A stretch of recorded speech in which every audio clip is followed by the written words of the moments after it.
Hello students, कैसे हैं आप लोग। स्वागत है आपका अपने चैनल समझो फिजिक्स में। मैं लेक्चरर गौरव कुमार। उम्मीद है स्टूडेंट्स आपकी पढ़ाई अच्छी चल रही है। बच्चों, आज मैं सर्कुलर मोशन जो हमने लास्ट किया था उसका नेक्स्ट पार्ट लेके आया हूँ। सर्कुलर मोशन में लास्ट वीडियो में हमने बेसिक आइडिया पूरा लिया था। क्या आपका यूनिफॉर्म सर्कुलर मोशन होता है, नॉन यूनिफॉर्म सर्कुलर मोशन, क्या डिफरेंस है दोनों में, ये सब चीज़ें आप हमने थोड़ी पढ़ी थी। तो आज हम इसको पार्ट सेकंड कंसीडर करेंगे सर्कुलर मोशन का। तो आगे का पोर्शन इसमें थोड़ा करने वाले हैं। आज मैं स्पेशली इस वीडियो में सेंट्रीपिटल फोर्स क्या होता है, सेंट्रीफ्यूगल फोर्स क्या होता है, सेंट्रीपिटल एक्सेलरेशन किसे कहते हैं, इन सब बातों के बारे में बात करेंगे। तो अगर अभी तक आपने फर्स्ट पार्ट इसका सर्कुलर मोशन का नहीं देखा है तो पहले उसे देख लीजिए, उसके बाद ही इस वीडियो को कंटिन्यू कीजिएगा, तभी चीज़ें समझ में आएंगी। इसका पार्ट वन पहले कंप्लीट करिए। तो चलिए बिना समय वेस्ट किए शुरू करते हैं सेंट्रीपिटल एक्सेलरेशन से। सेंट्रीपिटल एक्सेलरेशन अभिकेंद्रीय त्वरण जिसको बोलते हैं, पहली वीडियो में भी इसका जिक्र मैंने किया था। क्या होता है सेंट्रीपिटल? आप जानते हैं कि जब भी सर्कुलर मोशन होता है तो सर्कुलर मोशन में कंडीशन क्या है। कोई ऑब्जेक्ट सर्कुलर मोशन इस तरह से कर रहा है तो मार्ग के प्रत्येक बिंदु पर उसकी मोशन का जो डायरेक्शन है वो बदल रहा है। ठीक है। अब ऑब्जेक्ट अगर यहाँ पर है, पी पॉइंट पर है, तो उसका डायरेक्शन कुछ है। ठीक है। ऑब्जेक्ट किसी दूसरे पॉइंट पर अलग होगा। जैसे जैसे पॉइंट चेंज होते रहेंगे उसके वेलोसिटी का डायरेक्शन, उसके मोशन का डायरेक्शन बदलता रहता है। तो due to the change in direction, इस वेलोसिटी में डायरेक्शन में चेंज होने की वजह से एक एक्सेलरेशन यहाँ पर सेंटर में आ जाता है, एक सेंटर की तरफ एक्सेलरेशन आ जाता है, जो भी सर्कल का सेंटर बन रहा है वही एक्सेलरेशन कहलाता है सेंट्रीपिटल एक्सेलरेशन या अभिकेंद्रीय त्वरण, यानी कि केंद्र की ओर कार्य करने वाला त्वरण। यह केंद्र की ओर कार्य करने वाला त्वरण वृत्तीय गति में बहुत ही आवश्यक है, एक नेसेसरी कंडीशन है। सेंट्रीपिटल अगर एक्सेलरेशन नहीं होगा तो वृत्तीय गति नहीं है, वृत्तीय गति का कोई अस्तित्व ही नहीं है। ठीक है। तो ये चीज समझ में रखनी है। और आ क्यों रहा है ये भी ध्यान रखना है, क्यों आ रहा है, क्योंकि due to the change in the direction of the velocity, वेग में दिशा में बदलाव होने के कारण। क्योंकि वेग वेक्टर क्वांटिटी है, उसमें एक दिशा भी होती है, डायरेक्शन भी होती है और मैग्नीट्यूड भी होता है। अगर यूनिफॉर्म सर्कुलर मोशन है तो वो फिर यूनिफॉर्म स्पीड से मूव कर रहा है, लेकिन डायरेक्शन तब भी चेंज होगा, यानी कि सेंट्रीपिटल एक्सेलरेशन तो आएगा ही आएगा जब सर्कुलर मोशन होगा। तो अब उस आज इसमें डेफिनेशन इसकी देखेंगे। इसका मैग्नीट्यूड कैसे हम निकालते हैं, एक छोटा सा मैग्नीट्यूड इसका हम ड्राइव करेंगे, एक्सप्रेशन इसका निकालेंगे। तो पहले थोड़ा सा इसकी ब्रीफिंग थोड़ा देख लेते हैं, सर्कुलर मोशन का स्ट्रक्चर कैसे हो रहा है। जो सर्कल बन रहा है उसका सेंटर ओ है। ठीक है। आर रेडियस का एक सर्कल है। ऑब्जेक्ट मान लेते हैं at a particular instant P से पी डैश तक जा रहा है। पी डैश तक जाने में उसकी जो रेडियस है वो आर डैश वेक्टर हो गई है। फर्स्ट वीडियो में मैंने बताया था ये जो आर वेक्टर और आर डैश वेक्टर है इसका मतलब क्या है। इसका मतलब ये नहीं है कि रेडियस चेंज हो गया पी पॉइंट पी डैश पे जाकर, यहाँ पर सिर्फ ये इसको एज अ पोजिशन वेक्टर हम ट्रीट कर रहे हैं। ठीक है। एक स्थिति सदिश होता है वेक्टर के अंदर, आपको पढ़ाया गया है। स्थिति सदिश डायरेक्शन के साथ उसको देख रहे हैं, लेकिन मैग्नीट्यूड वाइज अगर हम बात करें तो मैग्नीट्यूड आर वेक्टर का भी वही है और आर डैश का भी वही है। मैं लिख भी देता हूं यहाँ पर, वेक्टर आर का जो मैग्नीट्यूड है वो आर डैश वेक्टर के ही बराबर है, जो कि बराबर मैं आर कह सकता हूँ। ये मैग्नीट्यूड मेरा इस सर्कल के लिए है। रेडियस में डायरेक्शन में चेंज हो रहा है, मैग्नीट्यूड में नहीं हो रहा है। तो पी डैश पर पहुंच करके उसकी रेडियस जो है आर डैश वेक्टर हम लिख सकते हैं। ओमेगा, यहाँ पर कुछ एंगुलर वेलोसिटी भी है, इसके बारे में भी लास्ट वीडियो में आपको बताया गया है। पी पॉइंट पर उसकी डायरेक्शन कुछ है, पी डैश पर वेलोसिटी का डायरेक्शन कुछ है। पी पॉइंट पर उसकी वेलोसिटी डायरेक्शन वेलोसिटी में वी मान लेता हूँ। ठीक है। और पी डैश पर मैं वी डैश मान सकता हूँ। ठीक है। अलग अलग वेलोसिटीज की डायरेक्शन यहाँ पर की वजह से हम मान रहे हैं। लेकिन अगर मोशन यूनिफॉर्म है, मैं यहाँ पर यूनिफॉर्म सर्कुलर मोशन को ही एग्जांपल लेकर के ट्रीट कर रहा हूँ। तो यूनिफॉर्म सर्कुलर मोशन में मैग्नीट्यूड सेम है, बिल्कुल वही चीज कि वेक्टर v अगर मैं लेके चलूं और या v डैश वेक्टर लेके चलूं तो इनके जो मैग्नीट्यूड होंगे वो बराबर ही है, दोनों का वैल्यू v ही है, लेकिन डायरेक्शन अलग है, इसलिए वेक्टर्स में उनको अलग अलग ट्रीट हम करके दिखा देते हैं कि p पॉइंट पर v बोल दिया वेक्टर v, और p डैश पर v डैश वेक्टर हम इसको बोल सकते हैं। ठीक है। उम्मीद है ये बात समझ में आपको आ रही हो। डेल्टा थीटा एंगुलर डिस्प्लेसमेंट हुआ है पी से पी डैश तक। डेल्टा थीटा का डिस्प्लेसमेंट ये जो दिख रहा है। डेल्टा एस हमारा शॉर्टेस्ट जो डिस्प्लेसमेंट यहाँ पर हुआ है, P से P डैश तक के लिए, और डेल्टा S जो आर्क पे जो टोटल डिस्टेंस जो एक्चुअल चली गई है, एक्चुअल जो डिस्टेंस चली गई है वो डेल्टा S हम मान लेते हैं। सिंप्लिसिटी के लिए डेल्टा S का भी जो मैग्नीट्यूड है वो डेल्टा S के ही हम बराबर मान सकते हैं। डेल्टा S का भी अगर मैग्नीट्यूड हम लें तो वो डेल्टा S के ही लगभग इक्विवेलेंट हम मान के चल सकते हैं। टोटल डिस्टेंस जो ट्रेवल हुआ है बेसिकली वो डेल्टा S हम यहाँ पर कह रहे हैं। तो ये चीज यहाँ पर आ जाती है। तो अब यहाँ से इसकी डेफिनेशन तैयार हो जाती है। ये मेरे को थोड़ा रब करना पड़ेगा डेफिनेशन लिखने के लिए। अब इसकी डेफिनेशन अगर दे दें तो डेफिनेशन क्या बनेगी, सिंपल सी बात है कि when any object moves in uniform circular motion then despite the speed of particle being constant its velocity keeps continuously changing because of change in direction in the movement of the particle। क्या मतलब है इसका, कि जब भी कोई object किसी एक समान वृत्तीय गति में भ्रमण कर रहा है तो चूंकि उसकी स्पीड तो कांस्टेंट है, यूनिफॉर्म स्पीड कांस्टेंट है, मैग्नीट्यूड नहीं बदल रहा है, लेकिन उसकी वेलोसिटी लगातार बदल रही है। क्यों? क्योंकि उसकी डायरेक्शन बदल रही है, वेलोसिटी का डायरेक्शन बदल रहा है, इसलिए वेलोसिटी में चेंज हम कहेंगे। इसी वेलोसिटी में चेंज होने की वजह से hence an acceleration is generated, एक त्वरण यहां पर उत्पन्न हो जाता है जिसका डायरेक्शन हमेशा सेंटर की तरफ रहता है, whose direction always towards the centre. इसी एक्सेलरेशन को, इसी त्वरण को कहते हैं हम सेंट्रीपिटल एक्सेलरेशन।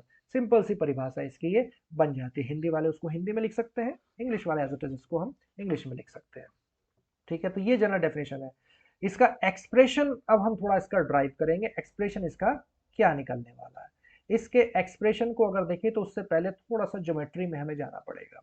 ये जो एक ट्राइंगल आपका बना है, एक तो इस सर्कल के अंदर ओ पी पी डैश जो एक ट्राइंगल बना है, तो वेलोसिटी की डायरेक्शन के लिए भी एक ट्राइंगल हम बना सकते हैं। जैसे कि मान लिया कि एक वेलोसिटी v डैश आपकी एक सर्टेन डायरेक्शन में जा रही है, एक वेलोसिटी v एक अलग डायरेक्शन में है, तो इनका जो रिजल्टेंट हम लोग देख लें that is a delta v। तो वेलोसिटी के वेक्टर्स के फॉर्म में भी एक ट्राइंगल यहाँ पर देखा जा सकता है। अब इन दोनों वेलोसिटी के बीच में एक एंगल हमें मिलेगा, वो उतना ही होगा जितना एंगल आपके ओपीपी डैश के साथ है। तो यानी कि ये एंगल एक तरह के कॉन्करेंट ट्राइंगल हो गए, दोनों समरूप त्रिभुज ये हो जाते हैं। अब समरूप त्रिभुज की कुछ प्रॉपर्टीज होती हैं, कुछ गुण होते हैं, कॉन्करेंट ट्राइंगल के कुछ गुण होते हैं। वो क्या क्या होते हैं, तो पहले थोड़ा इंडिकेशन हम दे देते हैं, इनके पॉइंट्स हम मान लेते हैं। ए बी सी एक ट्राइंगल हुआ है, ट्राइंगल ए बी सी आपका कॉन्करेंट है triangle O P P dash के साथ। तो प्रॉपर्टी होती है इनकी साइड्स के जो रेशो होते हैं, इक्वल साइड्स के जो रेशोज होते हैं वो बराबर होते हैं। ये एक समरूप त्रिभुज का गुण है, एक कॉन्करेंट ट्राइंगल की प्रॉपर्टी है। तो पहले एबीसी ट्राइंगल के लिए चलें तो मैं डेल्टा वी जो मैंने लिया है मैग्नीट्यूड, तो इसका मैग्नीट्यूड सिर्फ लूंगा, तो डेल्टा वी अपॉन वी ले लूँ। मैग्नीट्यूड में कैसे बोलूंगा, अगर मैं v का मैग्नीट्यूड लिख रहा हूं जैसे कि मैंने बताया तो वो भी v है, v डैश वेक्टर का भी मैग्नीट्यूड लिखूंगा वो भी v है, क्योंकि मोशन यहाँ पर मैंने यूनिफॉर्म सर्कुलर मोशन माना है। ठीक है, तो मैग्नीट्यूड तो सेम ही है, इसलिए डेल्टा v का जो मैग्नीट्यूड लिखूंगा तो वो डेल्टा v हम लिख सकते हैं। यही सेम चीज मैंने रेडियस के लिए भी बताई थी, तो रेडियस के लिए भी डेल्टा r और r डैश वेक्टर के मैग्नीट्यूड बराबर ही है, लेकिन डायरेक्शन की वजह से वो अलग अलग दिखाने वेक्टर्स में हमें पड़ते हैं। तो delta v upon v ABC triangle के लिए रखूं तो बराबर हम लिख सकते हैं इसको डेल्टा s अपॉन r। इस तरह से हम लिख सकते हैं कॉन्करेंट ट्राइंगल की प्रॉपर्टी, एक ट्राइंगल की साइड्स का रेशो दूसरी ट्राइंगल की सेम साइड्स के रेशो के बराबर होता है। अब इसमें एक हम मैथमेटिकल थोड़ी प्रॉपर्टी अगर हम लगा लें तो डेल्टा t से अगर हम दोनों साइड मल्टीप्लाई कर लें, क्योंकि तो इक्वेशन में कोई चेंज नहीं आएगा। डेल्टा t से हम अगर मल्टीप्लाई कर दें तो delta v upon v equal 1 upon delta t delta s upon r, इस तरह से इसको लिख सकते हैं स्टूडेंट्स। ऐसा लिखने से थोड़ा सा हमें इजी हो जाएगा इक्वेशन को बनाना। तो इसको अगर देख लें तो हम लिख सकते हैं 1 अपॉन वी और ये बन जाएगा delta we upon delta T को डेल्टा वी के साथ ले लीजिए डिनोमिनेटर में, और ये बन जाएगा यहाँ पर 1 अपॉन आर और ये हो जाएगा delta s upon delta T. ऐसे हम इसको लिख सकते हैं। उम्मीद है बात समझ में आ रही है। अब ये जो delta we upon delta T है ये एक लीनियर वेलोसिटी के चेंज को बता रहा है, rate of change in linear velocity. और जो लीनियर वेलोसिटी यहाँ पर इस समय चेंज हो रहा है उसके रेट को देखें तो वही एक एक्सेलरेशन डेवलप यहाँ पर कर रहा है, जो कि यहाँ पर एकमात्र एक्सेलरेशन है जो सेंटर की तरफ काम कर रहा है, क्योंकि ये यूनिफॉर्म सर्कुलर मोशन है। नॉन यूनिफॉर्म में आपको ध्यान होगा हम दूसरा एक्सेलरेशन भी एक लेते हैं, that is a tangential acceleration, स्पर्शी त्वरण। वो नहीं है यहाँ पर, ये यूनिफॉर्म सर्कुलर मोशन के लिए मैं चल रहा हूँ। तो यहाँ पर सिर्फ एक एक्सेलरेशन होगा जो सेंटर की तरफ यहाँ पर काम करेगा, जिसको हम कहते हैं सेंट्रिपिटल एक्सेलरेशन। ओके बच्चों, तो 1/v को एज इट इज आप रखिए और delta v upon delta T की जगह पर आप रख दीजिए ac, जो कि एक हमारा लीनियर वेलोसिटी में रेट है, चेंज है ac सेंट्रिपिटल एक्सेलरेशन, बराबर हो जाएगा 1/r के। और delta s upon delta T क्या बता रहा है, ये जो डेल्टा s कितना लीनियर डिस्टेंस वो चला है, कितने समय में चला है, तो ये इससे क्या पता चलेगा हमें, इससे पता चलेगा इसकी लीनियर वेलोसिटी के बारे में, v के बारे में पता चलेगा। तो 1/v बराबर ये इसके हो जाएगा। अब इसका थोड़ा सा और सॉल्यूशन अगर यहाँ पे देख लें तो ये आपका आ जाएगा, मैं एक सेकेंड बेचा अपने आप को हाइड कर लेता हूँ, ये थोड़ा आप लोगों को क्लियर हो जाएगा। तो यहाँ पे हम देख लें तो ये हो जाएगा बेटा ए सी, वी को आप मल्टीप्लाई उधर करके लिख लीजिए, तो ये बन जाएगा वी स्क्वायर अपॉन आर। तो ये आ गया है सेंट्रिपिटल एक्सेलरेशन का magnitude, v square upon r. और भी मैग्नीट्यूड निकल सकते हैं, कैसे निकालेंगे, वी का वैल्यू हमने निकाला हुआ है, प्रूव किया था लास्ट वीडियो में, वी इक्वल आर ओमेगा, ठीक है, लीनियर और एंगुलर वेलोसिटी में रिलेशन हमने पढ़ा था। तो इस एक्सप्रेशन को अगर लगा दें तो सेंट्रिपिटल एक्सेलरेशन की जो वैल्यू आ जाएगी वो आ जाएगी आर ओमेगा स्क्वायर। ठीक है बच्चे, आर वी का वैल्यू रखेंगे, आर स्क्वायर ओमेगा स्क्वायर हो जाएगा, स्क्वायर लगा हुआ, एक आर से आर कटेगा तो आर ओमेगा स्क्वायर आ जाएगा।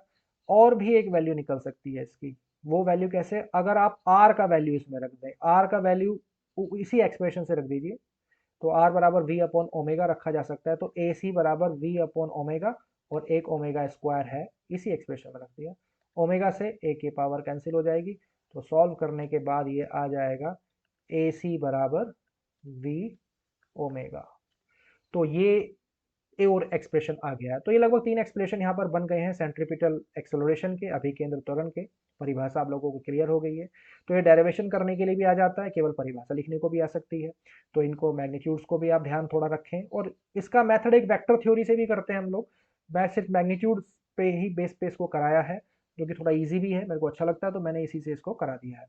तो ये तीनों एक्सप्रेशन के डेरिवेशन आप इसी तरह से इसको कर सकते हैं। डेरिवेशन अगर डेफिनेशन पूछता है तो डेफिनेशन में आप सिर्फ डेफिनेशन लिखिए, ज़्यादा करें एक फॉर्मूला लिख सकते हैं वी स्क्वायर अपॉन आर, और अगर पूरा इसका ड्राइव करने के लिए मैग्नीट्यूड अगर कहता है तो फिर ये पूरा आप ड्राइव करके इसको दिखाइए। तो ये हो गया आपका सेंट्रिपिटल एक्सेलरेशन। उम्मीद है आप लोगों को समझ में ये आ गया हो। चलिए अब नेक्स्ट हम चलते हैं सेंट्रिपिटल फोर्स। थोड़ा मैं पहले प्रकट हो जाता हूं। सेंट्रिपिटल फोर्स बेटा अभिकेंद्रीय बल। अब चूंकि सर्कुलर मोशन हो रहा है बच्चों, अब सर्कुलर मोशन में एक्सेलरेशन है सेंटर की तरफ, तो एक्सेलरेशन तो बिना फोर्स के आएगा नहीं, न्यूटन कहते हैं, न्यूटन का लॉ है, बिना एक्सेलरेशन, बिना फोर्स के एक्सेलरेशन नहीं होगा। तो इस कंडीशन में ऑब्जेक्ट जब पी पॉइंट पर आर रेडियस के सर्कल में मूव कर रहा है, ओमेगा उसका कुछ एंगुलर वेलोसिटी है, तो एक एक्सेलरेशन सेंटर की तरफ उसमें आ रहा है, एसीपी या सेंट्रिपिटल एक्सेलरेशन हम उसको कह सकते हैं, सिंपल एसीबी एक्सेलरेशन डिनोट कर सकते हैं इसको। तो अब इस केस में इसकी डेफिनेशन बन गई है सीधा फोर्स की, क्योंकि एक्सेलरेशन की वजह से फोर्स आ रहा है, तो जो एक्सेलरेशन का डायरेक्शन है, अभिकेंद्र त्वरण का डायरेक्शन है, वही अभिकेंद्रीय बल का डायरेक्शन होगा, वही सेंट्रिपिटल फोर्स का डायरेक्शन होगा, अर्थात सेंटर की तरफ। तो डेफिनेशन बन जाती है, a force acting on a body causing it to move in a circular path is known as centripetal force. The direction of this force is always directed towards the center of the circle। यानी कि एक ऐसा force जो circular motion में काम कर रहा है केंद्र की ओर, जिसके डायरेक्शन है, उसी को हम कहते हैं सेंट्रिपिटल फोर्स। ये आ क्यों रहा है, क्योंकि सेंट्रिपिटल एक्सेलरेशन वहां आया है। क्यों आया है centripetal acceleration, due to change in the velocity, direction, due to change in the direction of velocity at every point in the circular path. पूर्ण वृत्तीय पथ पर प्रत्येक बिंदु पर, प्रत्येक मार्ग के प्रत्येक बिंदु पर जो चेंज, जो वेलोसिटी की डायरेक्शन में चेंज आ रहा है, उसकी वजह से ये एक्सेलरेशन आया है, उसी की वजह से एक बल, एक फोर्स सेंटर की तरफ यहां पर देखने को मिल रहा है। अब ये सेंट्रीपिटल फोर्स जो है कोई कार्य नहीं करता, इसके बारे में बात भी अभी करूंगा, ठीक है। पहले इसके एक्सप्रेशन को थोड़ा सा देख लेते हैं। इसका एक्सप्रेशन अगर बना लें तो फोर्स निकालना है सेंट्रीपिटल, एफसी कह सकते हैं इसको। तो सिंपल सी बात है, फोर्स की डेफिनेशन कहते हैं एम इंटू ए। तो यहाँ पर ए हो जाएगा सेंट्रीपिटल एक्सेलरेशन, जो भी पीछे हमने निकाला है। तो पीछे जो हमने किया है बच्चे, 1 सेकेंड, पीछे जो हमने एक्सेलरेशन की जो वैल्यू निकाली है, 3 वैल्यू हमने निकाली थी। तो एक तो पहली वैल्यू थी वी स्क्वायर अपॉन आर, तो F C equal M V square upon R. एक एक्सप्रेशन तो आपका यही तैयार हो जाता है, ठीक है, M V square upon R. एक वैल्यू आपने निकाली थी आर ओमेगा स्क्वायर, तो एक वैल्यू सेंट्रीपिटल फोर्स की बन जाएगी एम आर ओमेगा स्क्वायर, ये एक्सप्रेशन बन जाता है। एक एक्सप्रेशन और बन जाएगा वी ओमेगा, एक वैल्यू हमने निकाली थी, तो एक एक्सप्रेशन बन जाएगा एम वी ओमेगा, ठीक है, जहां पर एम मास है, आर रेडियस है और ओमेगा एंगुलर वेलोसिटी है। तो ये सेंट्रीपिटल फोर्स जो सेंटर की तरफ काम कर रहा है, ठीक है। ये इसके मैग्नीट्यूड्स हो जाएंगे। इसके ऊपर कई बार ये वैल्यू भी पूछ सकता है, इसका डेफिनेशन सिर्फ पूछ सकता है, इसके ऊपर न्यूमेरिकल भी आ सकता है। और डायमेंशन एनालिसिस में इसका ये relation M B square upon R भी मैंने ये ड्राइव कराया था डायमेंशन एनालिसिस मेथड से, ठीक है। हाँ, अब आते हैं इस पर कि work done by centripetal force zero होता है। ये कैसे जीरो है? क्योंकि ये फोर्स जो है हमेशा सेंटर की तरफ काम कर रहा है और डिस्प्लेसमेंट के ठीक परपेंडिकुलर डायरेक्शन में काम करता है, ठीक है। तो वर्क अगर हम फाइंड करें, वर्क पावर एनर्जी आपने पढ़ लिया है, तो वर्क की डेफिनेशन क्या कहती है? एफ डी कॉस थीटा, ठीक है बच्चे। तो कॉस थीटा, थीटा हो गया यहाँ पर 90 डिग्री, तो थीटा अगर 90 डिग्री है तो ये बन जाएगा कॉस 90, और कॉस 90 का मान कर देते हैं 0, तो वर्क यहाँ पर आ जाता है 0। तो सेंट्रीपिटल फोर्स सर्कुलर मोशन में कोई वर्क ऑब्जेक्ट पर नहीं करता है, ये बात थोड़ा ध्यान रखनी है। सर्कुलर मोशन, जैसे अब चंद्रमा है, पृथ्वी के चारों तरफ एक सर्कुलर पाथ में भ्रमण कर रहा है, सर्कुलर पाथ में गति कर रहा है, तो वो कोई कार्य नहीं वहां पे कर रहा है सेंट्रीपिटल फोर्स के द्वारा। कार्य कर रहा होता तो फिर उसको फ्यूल चाहिए, ठीक है, उसको फ्यूल की एनर्जी की जरूरत पड़ती है, एक्स्ट्रा एनर्जी की जरूरत पड़ती है, तभी वो वहां पर घूम पाता है। तो सेंट्रीपिटल फोर्स कोई कार्य नहीं करता है, ये बात ध्यान रखेंगे। कई बार 1 मार्क्स में यही क्वेश्चन पूछ लेते हैं कि सेंट्रीपिटल फोर्स के द्वारा कितना कार्य किया जाता है, ठीक है। तो उम्मीद है बच्चों अभी केंद्रीय बल की धारणा समझ में आपको आई हो, सेंट्रीपिटल फोर्स क्या होता है। अब एक और फोर्स है सेंट्रीफ्यूगल फोर्स, अपकेंद्रीय बल। अब ये जो अपकेंद्रीय बल है, बिल्कुल सेम प्रोसेस जैसे हमने किया कि सर्कुलर मोशन हुआ, रेडियस के सर्कल पर है, v वेलोसिटी से है, ओमेगा एंगुलर वेलोसिटी है, ठीक है, सेंटर की तरफ एक एक्सेलरेशन आ गया तो एक बल भी आ गया।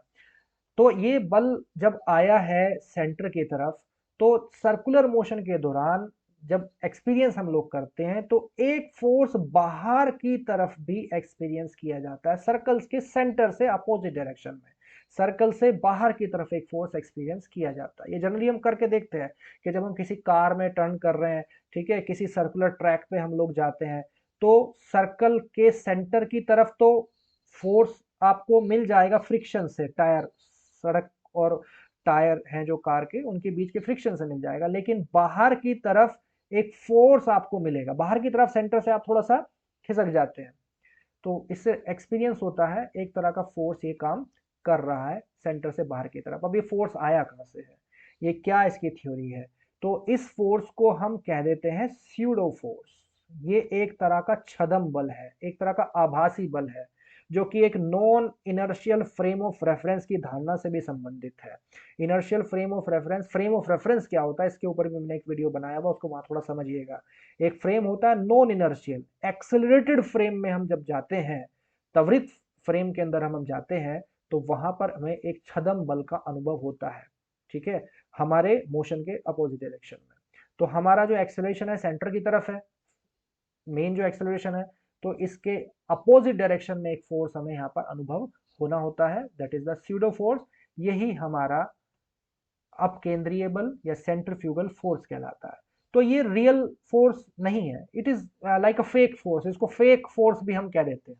एक छदम बल है, सिर्फ इसका आभास किया जाता है वृत्तीय गति के दौरान, जो वृत्त से बाहर की तरफ ये कार्य कर रहा है, ठीक है बच्चों। तो अब इसका परिमाण क्या है, क्या इसका मैग्नीट्यूड होना चाहिए? तो यस, मैग्नीट्यूड इसका उतना ही होगा जितना सेंट्रीपिटल फोर्स का है। सेंट्रीपिटल फोर्स सेंटर की तरफ काम कर रहा है, ठीक ही इक्वल और अपोजिट काम करता है अपोजिट डायरेक्शन में। तो इस सेंट्रीफ्यूगल फोर्स को अगर हम लिख दें तो वो भी mv² लिखा जा सकता है। ठीक है, ये ही इसका जनरल मैग्नीट्यूड बन जाएगा। लेकिन it is not a real force, ये एक स्यूडो फोर्स है। रियल फोर्स हम सेंट्रीपिटल को ही कहेंगे। Centripetal is a real force, centrifugal एक छदम बल है, एक आभासी बल है। तो इनके डिफरेंस कई बार पूछे जाते हैं दोनों के, सेंट्रीपिटल सेंट्रीफ्यूगल में क्या होता है। तो आप इसको पैराग्राफ में या कॉलम बना करके लिख सकते हैं। ठीक है, कि एक सेंटर की तरफ काम करता है, एक सेंटर से बाहर काम करता है। मैग्नीट्यूड दोनों का सेम हम कंसीडर कर लेते हैं। ठीक है बच्चे, तो ये होता है हमारा सेंट्रीफ्यूगल फोर्स। तो उम्मीद है यहाँ तक बात समझ में आप लोगों को आ गई हो। इस वीडियो में आज इतना ही रखेंगे। आगे की चीजें जो एग्जाम्पल सर्कुलर मोशन के बचे हैं वो नेक्स्ट वीडियो में मैं कवर करूंगा। उम्मीद है पहले ये समझ में आ गया हो, इसको एक बार रिवाइज कर लीजिए अच्छे से जो चीजें बताई गई हैं, तभी आगे हम थोड़ा सा चल पाएंगे। ठीक है, एक लाइन और आगे, it is a fictitious force, जो मैं बात ही कर रहा था। फिक्टिशियस फोर्स और स्यूडो फोर्स का मतलब एक ही होता है। ठीक है, जो एक्सेलरेटेड फ्रेम ऑफ रेफरेंस में एक्सपीरियंस किया जाता है, वही बात उसमें लिखी है। तो चलिए ठीक है, thanks for watching, have a good day. मिलते हैं नेक्स्ट वीडियो में बहुत जल्द। और बच्चों समझ में आ गया है, वीडियो अच्छी लगी हो तो लाइक कर दीजिए, थोड़ा सा मोटिवेशन मिल जाता है हम लोगों को भी। ठीक है, ओके बच्चों, मिलते हैं नेक्स्ट वीडियो में।